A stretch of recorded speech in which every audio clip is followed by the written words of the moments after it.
अगला सवाल है, योग क्या है? राकेश जोशी पूछ रहे हैं। राकेश जी, है ना, योग का अपन ने बचपन में भी हमने पढ़ा। योग का मतलब जोड़ होता है। जोड़ बोलते हैं अपन, जोड़ना।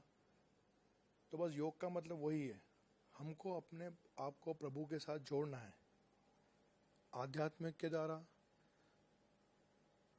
भक्ति के द्वारा, ध्यान के द्वारा, पूजा पाठ के द्वारा, किसी भी तरह से हम जो अपने प्रभु के नज़दीक हैं, पर हम अपने आप को पहचान नहीं पाते हैं। हमको लगता है परमात्मा ऊपर में है, बाजू में है, हमारे पीछे खड़ा हुआ है। परमात्मा हमारे साथ है, हमारे अंदर है, पर फिर भी हम नहीं पहचान पाते। तो उससे हमको जुड़ना है, उसके साथ योग करना है, उसके साथ जुड़ जाना है। एक रेल जिसमें काफ़ी सारे डब्बे लगे हुए थे, उस रेल में कुछ खराबी आ गई। उस डब्बे को कुछ देर के लिए, कुछ समय के लिए उस रेल से अलग कर दिया गया। जब उस डब्बे में सारी खराबियां जो भी रही हो ठीक कर दी, उसके बाद उसका जो वापस ट्रेन से कर दिया गया। तो इसी तरह संसार में हम यह मोह माया में फंसे हुए हैं। हमें इस मोह माया से निकल के भक्ति माध्यम से, ध्यान माध्यम से, योग से, प्रभु से योग करना है, प्रभु से वापस जुड़ना है और वो जोड़ बनाए रखना है।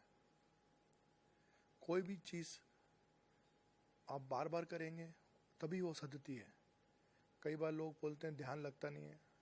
वो ध्यान को भी एक काम की तरह करो शुरुआत में, तो ध्यान लगेगा। जिस तरह हम इसी तरह बार बार ध्यान करें।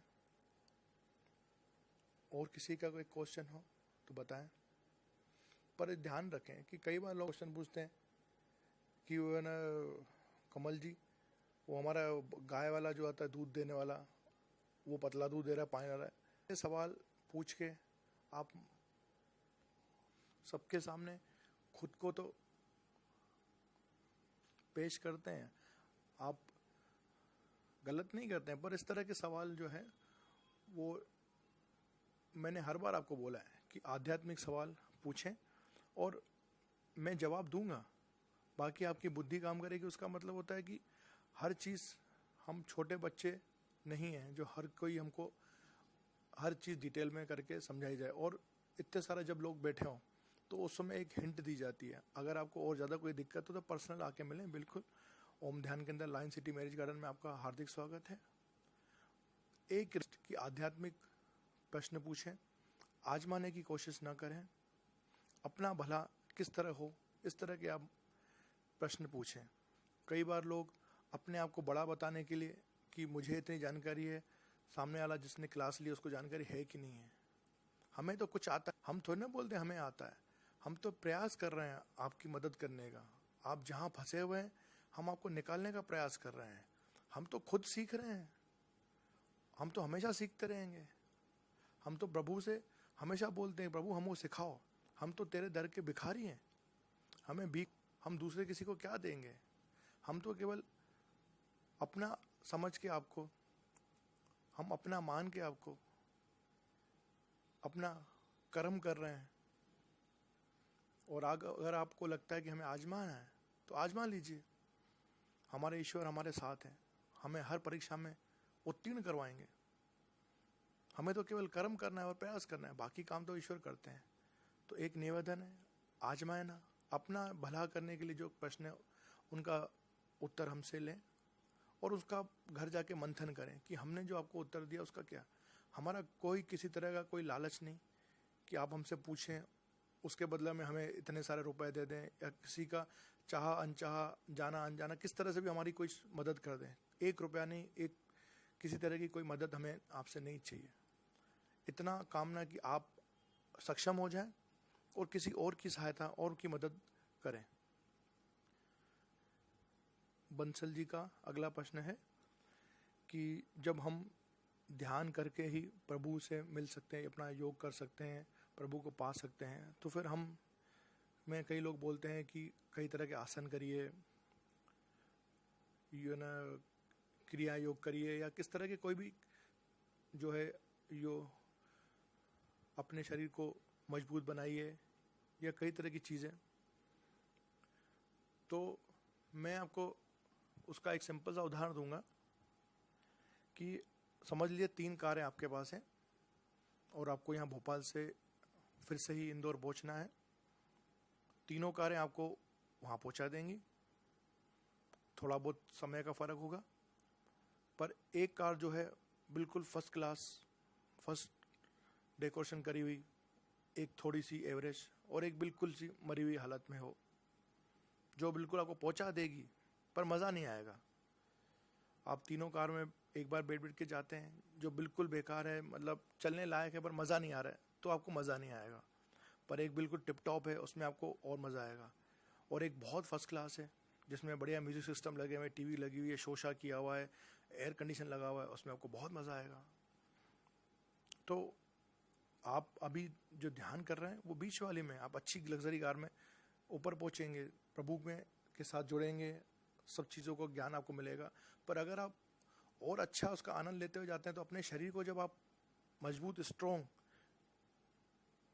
एक स्वस्थ शरीर के साथ चलेंगे और स्वस्थ शरीर के साथ ध्यान करेंगे। अगर आप बीमार पड़े हुए हैं, आप ध्यान कर रहे हैं, अगर आपका दिमाग स्वस्थ नहीं है, अनिद्रा के शिकार हैं या कई तरह कोई भी बीमारी है, आप ध्यान तो कर रहे हैं, आप तो वहाँ पहुँच रहे हैं, पर आपको इतना मज़ा नहीं आ रहा है। अगर आपका शरीर स्वस्थ होगा तो आप वहाँ तक जल्दी पहुँचेंगे।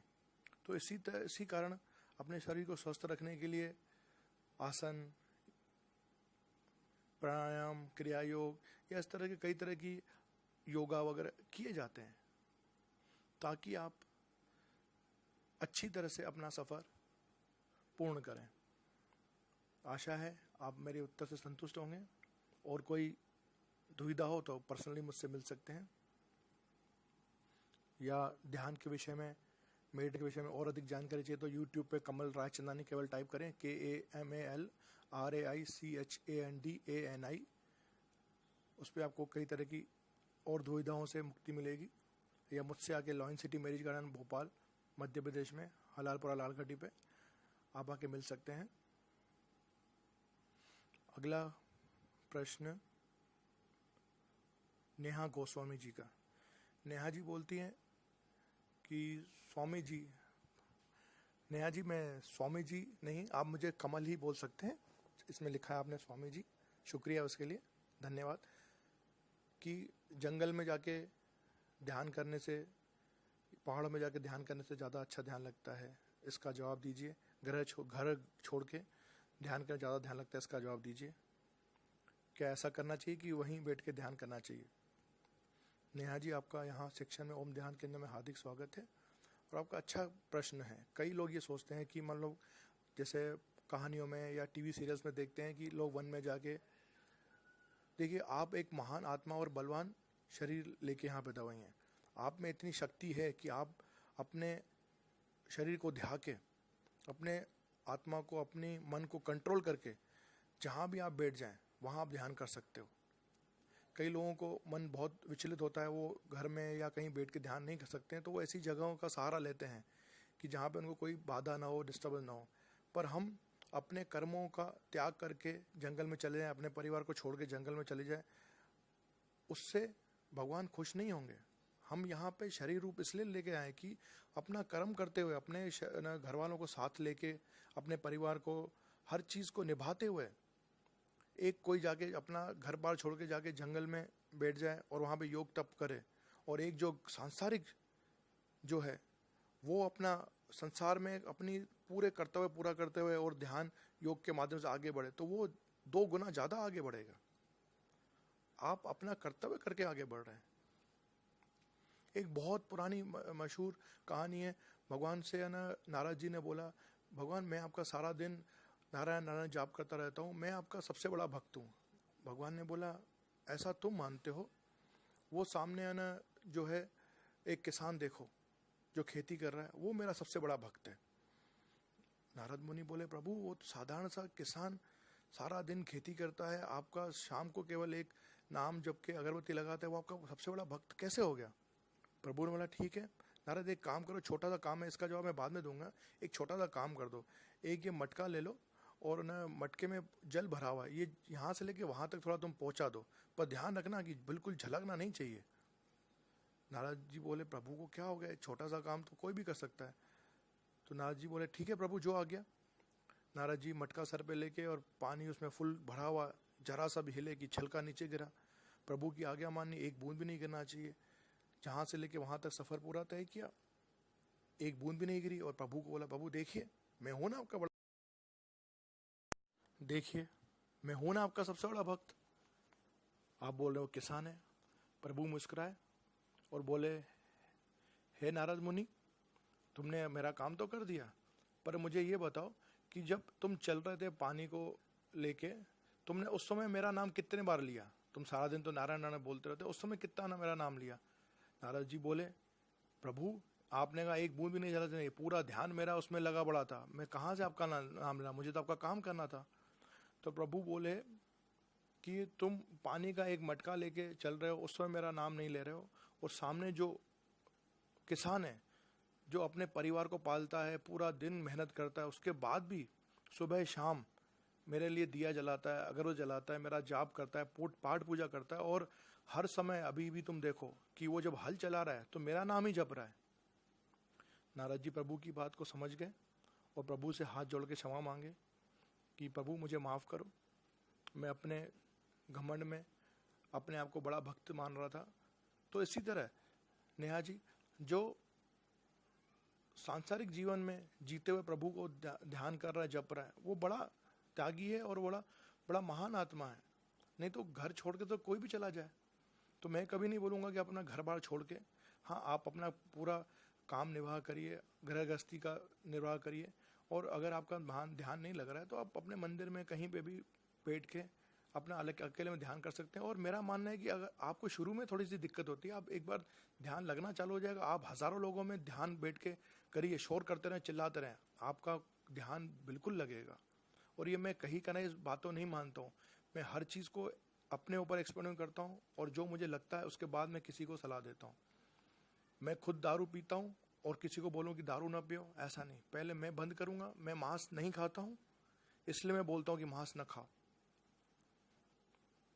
तो मुझे अपेक्षा है कि नेहा जी आपको अपने जवाब मिल गया होगा। और कोई दुविधा